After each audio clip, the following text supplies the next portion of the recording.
ভালোবাসার বিচ্ছেদ হয় না, বিচ্ছেদ হয় না মনের, বিচ্ছেদ হয় শরীরের, বিচ্ছেদ হয় সম্পর্কের, বিচ্ছেদ হয় মানুষের।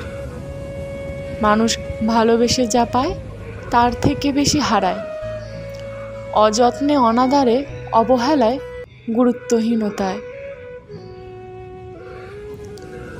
কারণ মানুষ ভালোবাসা পাওয়ার জন্য যে সময় ব্যয় করে তার অর্ধেক সময়ও কখনো সম্পর্ক টেকানোর জন্য ব্যয় করে না।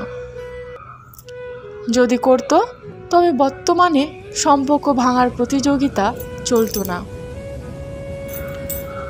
আজকাল সম্পর্ক গড়া যতটা সহজ হয়ে গেছে, ভাঙাটা ততটাই সহজ হয়ে গেছে। মানুষ এখন পোশাকের মতো সম্পর্ক বদলায়, প্রিয়জন বদলায়, তাই সম্পর্কের দাম এখন শূন্যের কোঠায় বললেই চলে।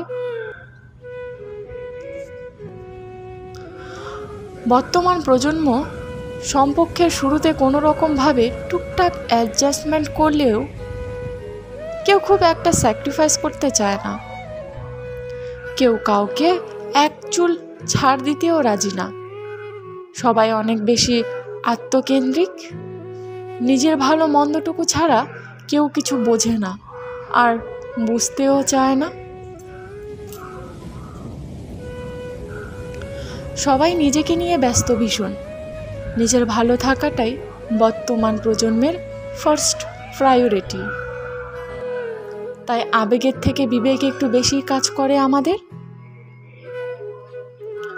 আসলে আমরা ভুলে যাই জীবনে বেঁচে থাকতে গেলে বিবেক যতটা গুরুত্বপূর্ণ, আবেগও ঠিক ততটাই গুরুত্বপূর্ণ।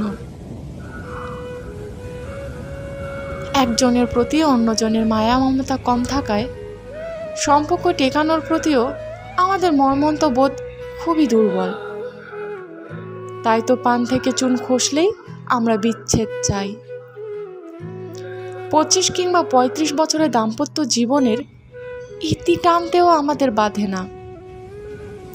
একসাথে থাকা আর সম্ভব নয়, কিংবা বন্ধুত্বটুকু আর নেই, কিংবা মনের মিল আর হচ্ছে না বলে আমরা হরমরেশেই বিচ্ছেদ টানি সম্পর্কে।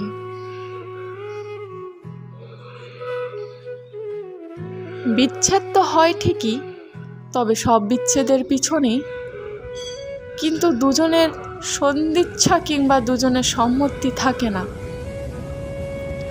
বেশিরভাগ বিচ্ছেদ হয় একজনের অন্য খাঁচায় পোষ মানায় আর অন্যজনের অপোষে। কেউ চাপিয়ে দিয়ে, কেউ বাধ্য হয়ে মেনে নিয়ে সম্পর্কে বিচ্ছেদ টানে।